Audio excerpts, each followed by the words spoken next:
Auditor পদে দুই ধরনের বেতন বৈষম্য নিরসন ও দশম গ্রেড বাস্তবায়ন চেয়ে সমাবেশ করেছেন মহাহিসাব নিরীক্ষক ও নিয়ন্ত্রক সিএজি কার্যালয়ের অডিটররা।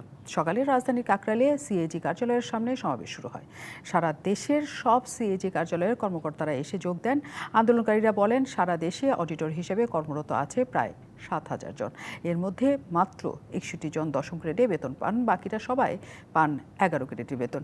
এই বৈষম্য দূর করার দাবি জানান তারা। বলেন, আদালত অডিটর পদকে দশম গ্রেডে উন্নীত করার রায় দিলেও অদৃশ্য কারণে তা এখনো বাস্তবায়ন হয়নি।